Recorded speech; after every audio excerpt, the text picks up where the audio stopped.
Hey guys, it is me, Brittany. I know I am alive, barely, honestly. This has been a really horrible year, I'm sure, for everyone. But yeah, I wanted to come back and talk about what I read for the months of July and August, and maybe even what I am reading in September, have read in September, because it's almost over. So it's been almost like 2 months since I posted a video, or really even thought about filming a video, because I just have not had it in me. So yeah, so I'm going to go through my Goodreads just because I can't remember.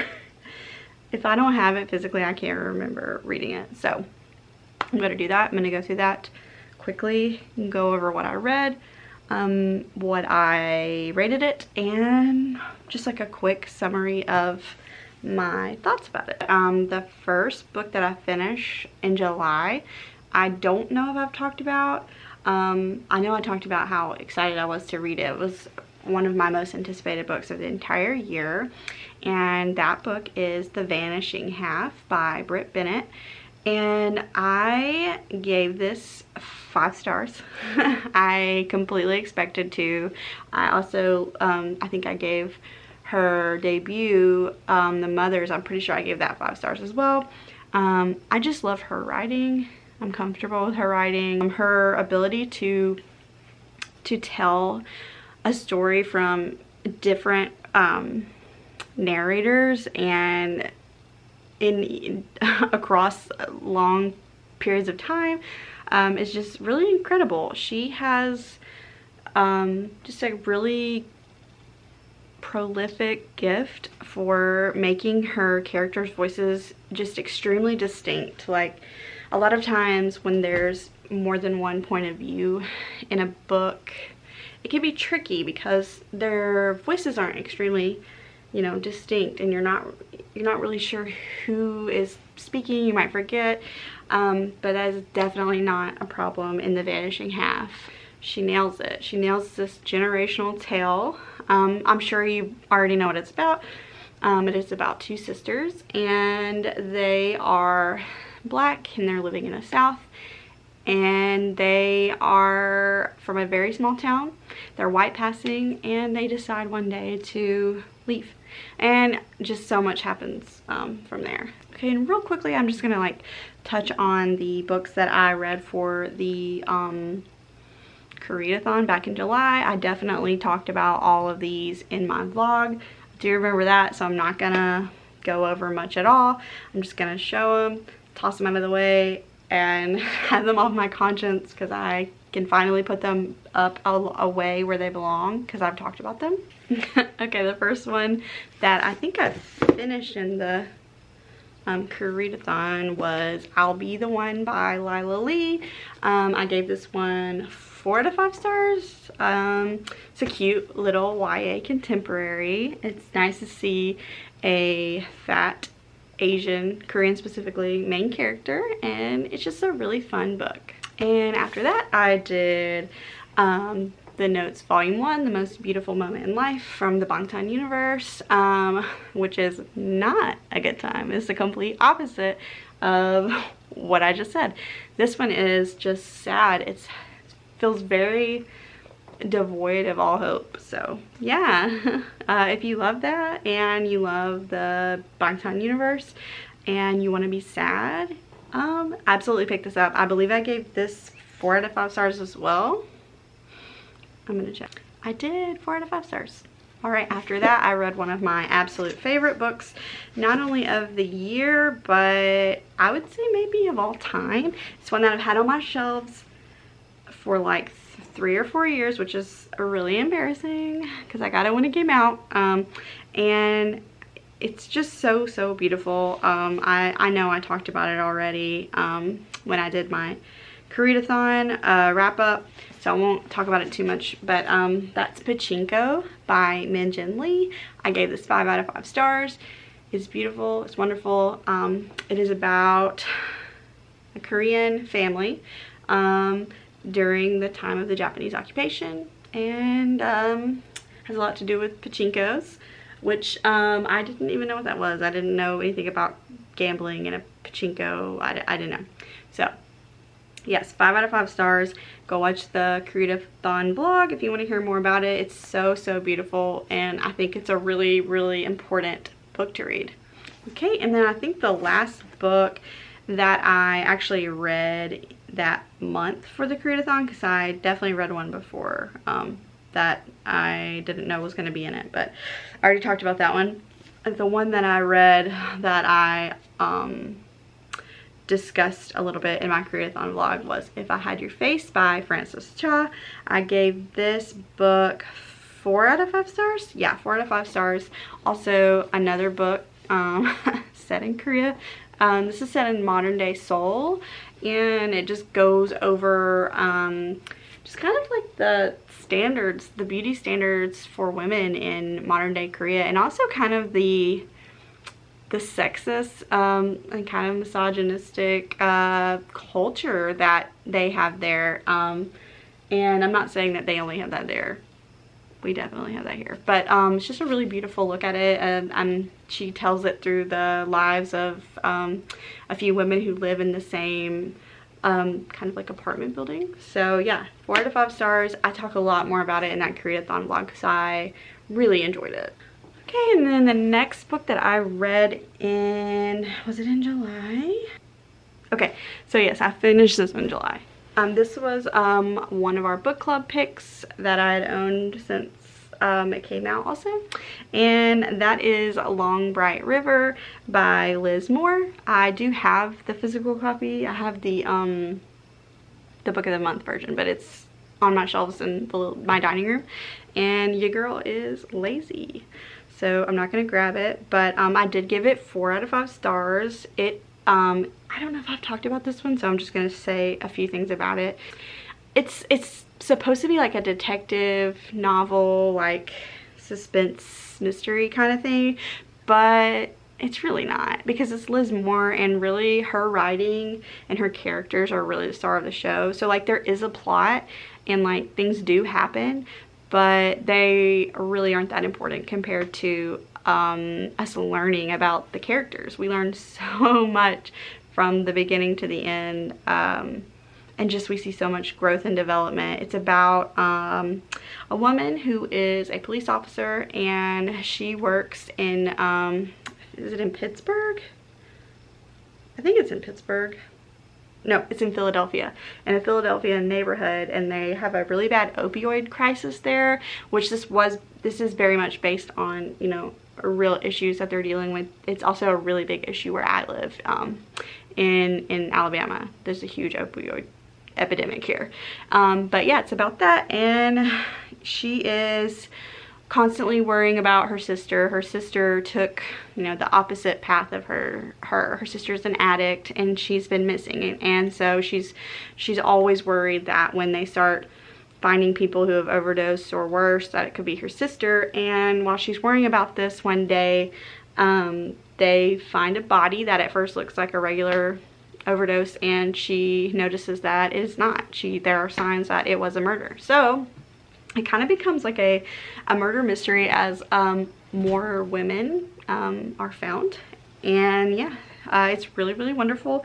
It's very much about family. It's very much about obsession, and about letting where you come from define you or not. And it's about like holding on to things, and whether that really like hurts you or helps you. And it's really, really beautiful. I had previously read The Unseen World by Liz Moore, and I was obsessed with that book, so I fully expected to love this one anyway, so I was not surprised. But yeah, 4 out of 5 stars for the Long Bright River. Okay, the next book that I finished in July was like a really good reading month for me. August you will see, not so much. But yes, the first book that I finished, I buddy read with my friend Sydney, and I will link her channel down below. It was really fun, and the book was The City of Brass by S.A. Chakraborty, and this is the first book in the Devabad trilogy, which has just recently wrapped up with a third book. So I read this pretty fast. I pretty much flew through it in like 4 days, and it's pretty big, but it is so good. This is such an interesting fantasy. It is not your normal typical, you know, Western medieval like fantasy setting. This is set in, well, it starts in Egypt, and it is during the time where the French they occupy Egypt. And so it follows our main character Nari, who is not Egyptian, and she's not you know, Hebrew or Jewish. She's kind of not really sure where she's from. She's an orphan, and so she doesn't know where her family is from, what her roots are, but she does know that she has like a mother tongue that is just natural to her, that she has no idea what it is. She doesn't have anyone to speak it with, and she also has a natural gift for healing people. So she can literally sense when someone has like a sickness in them, and she can heal it. And so that's all good and great, but she accidentally summons a jinn, or as he prefers to be called, a deva. So that just opens up a can of worms, and we get to see, you know, Nari go back to like her homeland and learn about the different types of jinn or deva. And it's just really beautiful. It's got a lot of like Islamic mythology, and it's very respectful to Islam as a religion, while also, you know, it's fiction. So she does definitely pull from her religion, but she just does a beautiful job like weaving this story where you're like, is this true? Is this really historical? Like sometimes you forget. She does an amazing job. I'm pretty sure she is, I almost knocked my phone off. I'm pretty sure she is actually a historian, and it definitely seems like it. But her writing is so compelling. Her characters are so good.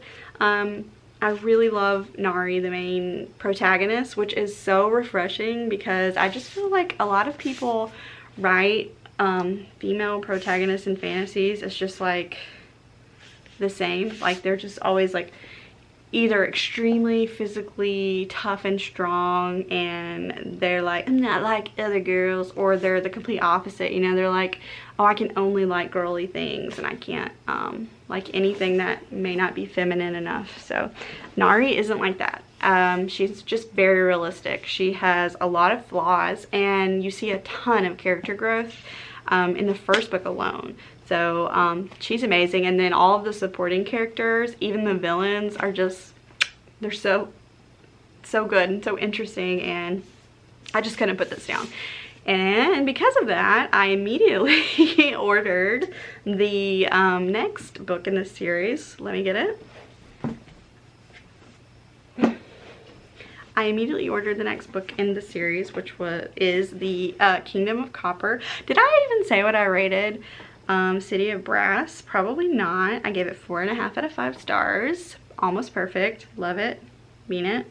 So yeah, then I read immediately Kingdom of Copper. Like I was finishing City of Brass, and I was like, dang it, I didn't buy Kingdom of Copper. Like I have to have it now. So like I got it like 2 days or 1 day after I finished the first one, and I immediately started it. Like I could not. I loved it. So anyway, this I finished in the very beginning of August, and it was so good. I also gave it 4.5 stars. Wow, a lot happens between the beginning of the first book and the end of the second book. Like it's just, I don't know, it starts to kind of become a different story. But I really enjoyed it. I really enjoy the character of Ali in these books. I first wasn't that interested in him. I didn't care about him that much in the first book, and he just continued to grow on me that by the end of this book I was like, I think he's my favorite character. I'm not sure.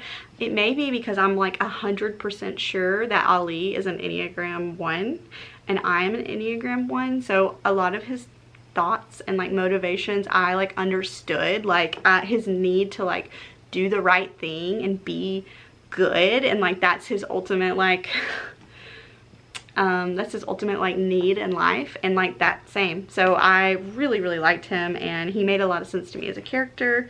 Nari was so good. Unfortunately, the love interest from the first book, Dara, he was cool in the first book and I really liked him, and then this book I was like, why are you so lame?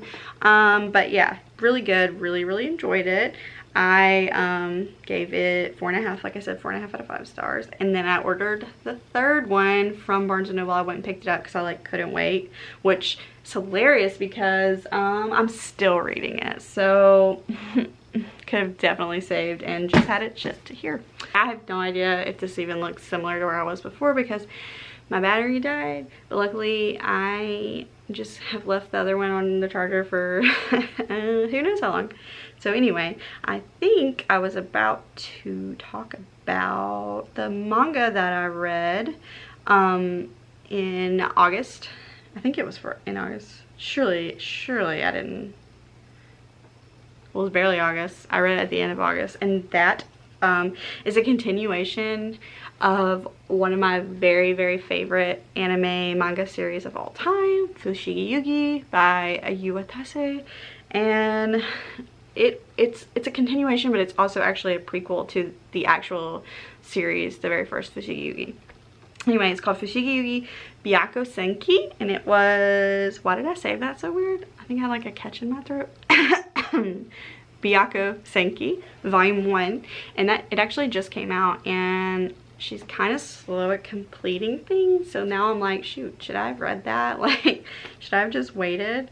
But it was really cute, really short. It's just an introduction, and basically the whole premise of Fushigigi, all of the different ones that she's written, is that there's this book called The Universe of the Four Gods, and it's magical, and whoever, well, I guess it's not whoever, it has to kind of choose you. Like, you have to be a young woman, I'm pretty sure, or a girl. And anyway, you read it, you open it, you don't even have to read it, and it sucks you into the world, and the world is in ancient China, and there are 4 gods, as the name would lead you to believe, which is why it's called The Universe of the Four Gods, and each of the Fushigigi series has been about one of the priestess, or the priestess of one of the 4 gods. So the very original Fushigigi, which is my like favorite, is about the priestess of Suzaku, and this one is about the priestess of Byakko,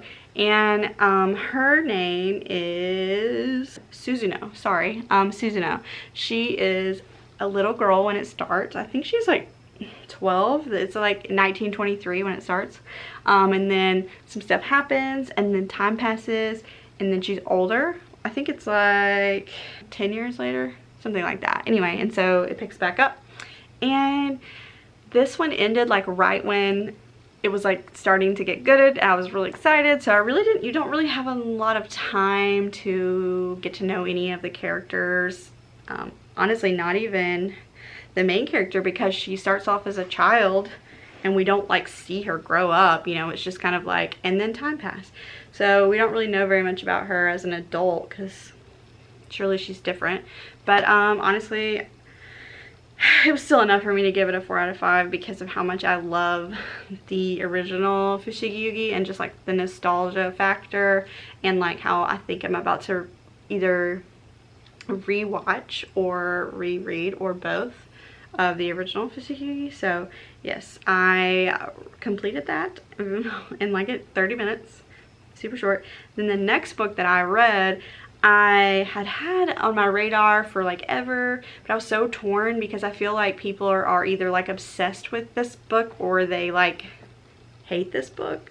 So I was a little afraid to read it because I don't love suspense. I don't love thrillers. I don't love horror. It's not my thing usually. It has to be very special for me to be interested in it.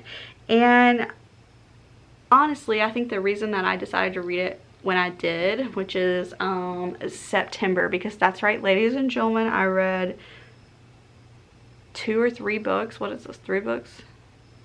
2 books. I think I read 2 books in August, so yes. We're not going to talk about it.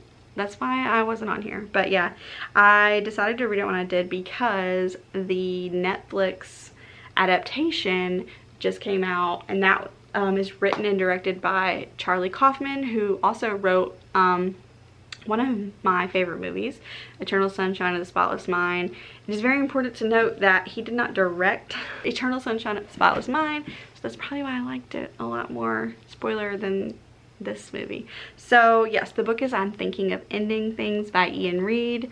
Okay, let's talk about the book. The book, 5 stars. I was just glued to this book. I listened to the audiobook on Scribd, and I listened to it on 2 times. So I think I spent 3 hours or something reading this book, and the whole time you just feel so uncomfortable and like unsettled, and you're not like 100% sure why or what's going on. And then the end comes and you're just like, what? And then it's just so perfect. And then I really just had to sit and think about it for a minute, and then I watched Amike's review. I can link that down below, and that review just kind of helped me realize that it was 5 stars for me, because I was really like, was it 4 stars, was it 5 stars? I'm not sure, but I really had to think about it. And I mean, what would I change? I don't think I would change anything. I think that Ian Reid is masterful.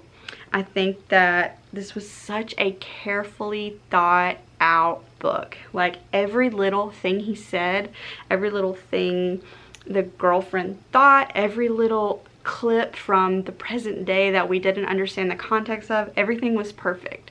So yeah, I had to give it 5 stars, and I was so creeped out and so unnerved, and there's really not a reason why. Like, you don't know why. It's not a horror book. It's definitely not. So don't, if you're like a scaredy cat like me, or you're like me and you hate gore, like I hate it, don't worry. Like, this book is fine. You'll probably really like it.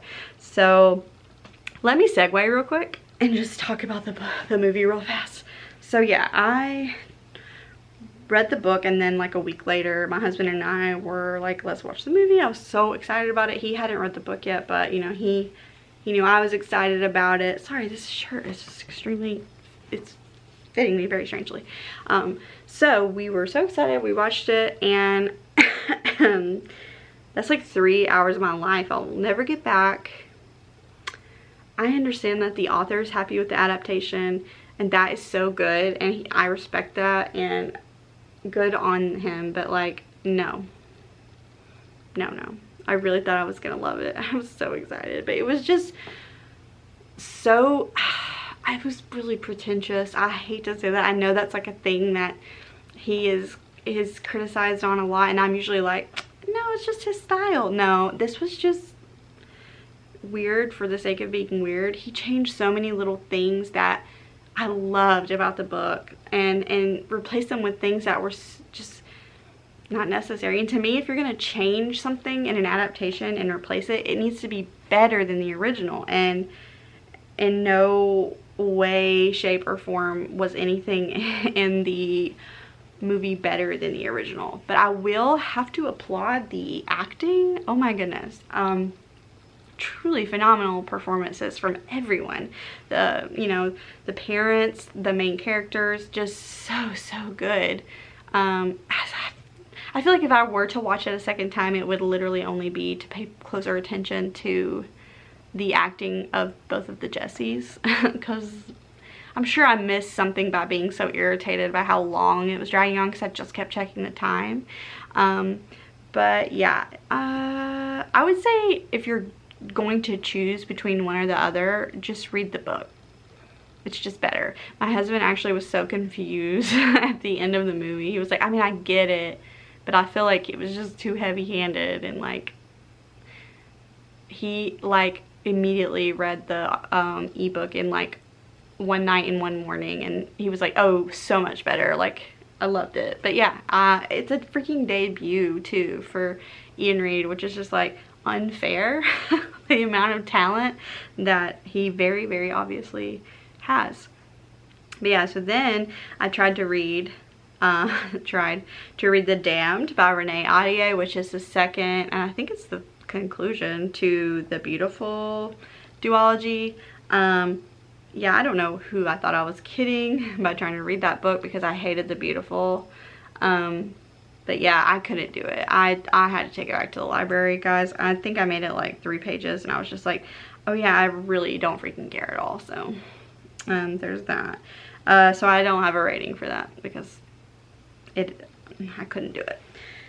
And then the last book that I actually finished, it's pretty embarrassing. Yeah, I've just been in such a reading slump.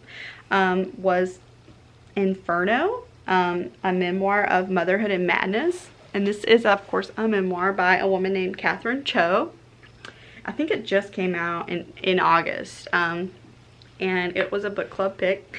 And I listened to the audiobook, which I think is probably the reason that I felt the way that I did about the book.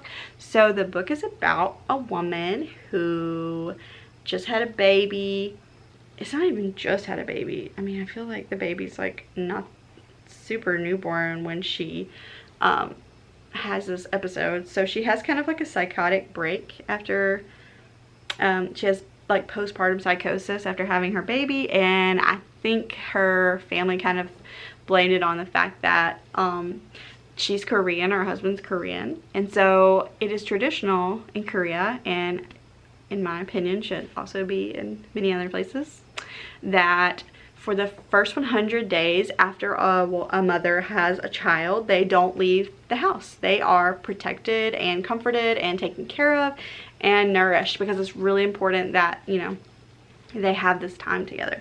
And she didn't want to do that, because they both had taken, you know, parental leave together, and she was like, you know, we have some friends getting married. They lived in the UK, and they had friends getting married in the US, and she was like, this is our only time to go and travel and see and introduce our families to our son. And so she decided to do that, and while in the US, that is where she had her psychotic break. And honestly, all that sounds like it would be so interesting. It is not interesting. And I listened to the audiobook, which I usually, that's my favorite, is like if it's a memoir that's narrated by the person telling, you know, who the author, that's like bonus points. But honestly, oh my god, oh, it was so painful to get through. Like, it's such a short book, and I listened to it on 2x speed, but the author was so monotone the entire time. Like, how am I supposed to care or feel anything when you don't? Clearly you don't. The way you're reading it, you don't. So I feel really, really strange rating a memoir, because it's like, that's literally someone's like lived experience. Like, I don't have any right to rate that. So I really had to just rate this book based on my enjoyment of it and interest in it, and no, so I gave it a 2 out of 5, and I would not recommend it. Honestly, nothing really ever happens in this book. It's very, I don't know. Like, I recently read the other memoir that's kind of about a similar situation. It's not postpartum psychosis, but Brain on Fire by Susanna Cahalan. That was actually wonderful. I loved that book. I think I gave it 4 stars. Yeah, it was really good. And so I was actually really excited for this one, and just like completely let down and did not enjoy it. So yeah, that is what I have read, you know, the past however long since I've been gone. And I'm currently reading like 3 books at one time.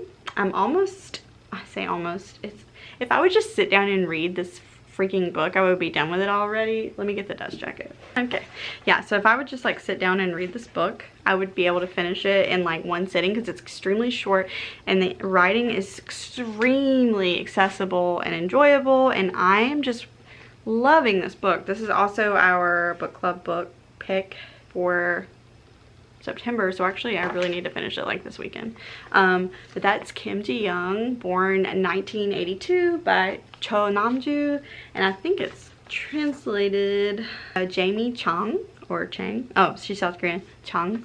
So yes, it's very short and it is honestly extremely relatable. It's way too relatable. It's kind of like painful that it's so relatable so far. It's just really looking at Kim Ji-young. She's a woman. She's in her 30s. She's a mom. And one day she just starts speaking as if another person in her life, another woman who has been in her life, has possessed her body, and she is that person. So like a female friend that she and her husband shared in college who's passed away.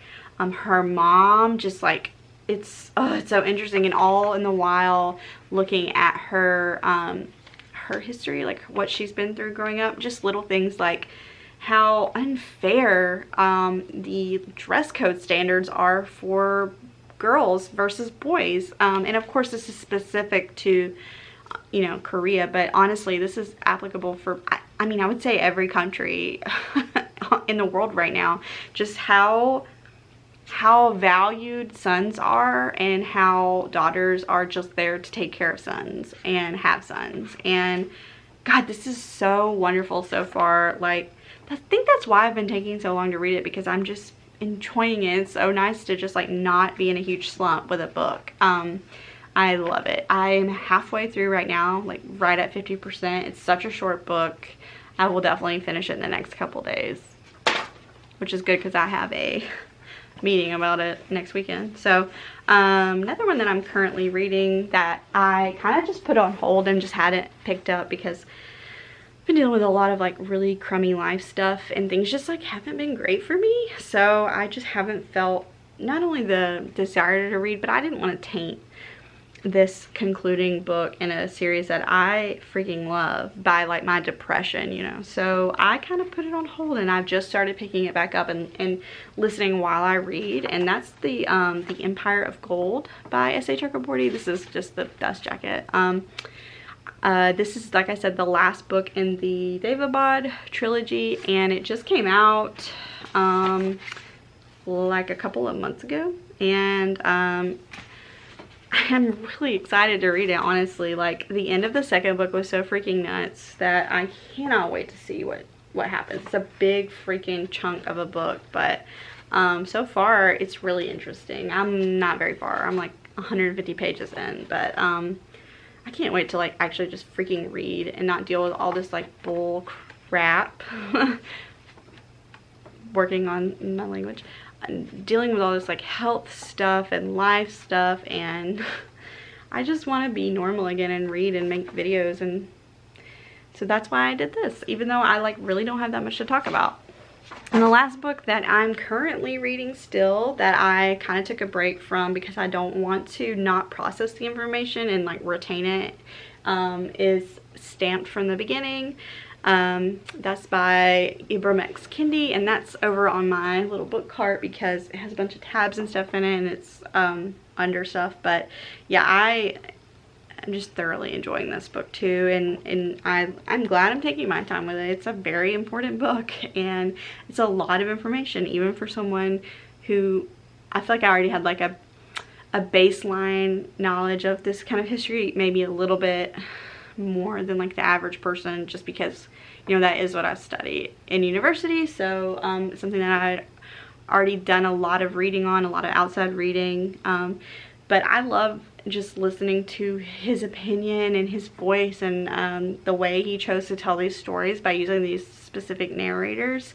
It's so well done, and I've been listening to the audiobook too, also wonderful. I highly recommend both of those. But yeah, this has been way too long. That's what I'm reading right now. I am probably gonna put this video up after the next video I'm gonna film, which is, oh my god, shit myself in the face, which is about the books I want to read this fall, my fall TBR. That's what I'm really excited to talk about, because like honestly, God, I've been keeping these like red books around for so long, hoping that I would just have the motivation to film my wrap up so I could freaking put them away like where they belong on my actual bookshelves and not just like stacked. So I'm really glad that I can do that now. And I don't know, just the hardest part is just like putting clothes on and putting makeup on and looking like a person. But I already had to do that today because I had to host a social distancing event today. So I thought, why not? I'm not gonna waste this opportunity. I'm freaking exhausted. I got 2.5 hours of sleep last night, so I'm gonna go. I've talked way too much, but I just freaking missed you guys so much. Somehow I'm up to 175 subscribers, which is freaking crazy. Thank you so much. Thank you for, even though I've been inactive, like still subscribing. Like that's really awesome. And I'm still active on Instagram, kind of, and on Twitter, so those links are always down below. But yeah, if you want to, you're new and you want to subscribe, I promise I'm not gonna leave again, so you can, you'll be taken care of. And you know, if you want to like tell all your friends that I'm back, I would appreciate it. But yeah, that is what I wanted to talk about. I feel completely free. I had this huge freaking weight on me and now it's gone and I'm free to move on to new books. And yeah, I so appreciate you taking your time out of your day to listen to me talk, even if you don't make it all the way through. But if you did, wow, I love you so much. And please let me know, leave a comment, maybe like a pumpkin or like a fall leaf or something, let me know. But yeah, if you like this video, please feel completely free to give it a thumbs up if you want to. It does help me. And if you are not subscribed and you didn't hate this, please feel free to subscribe. I would love to be friends. So yeah, thank you guys so much, and I will talk to you again very soon. Bye.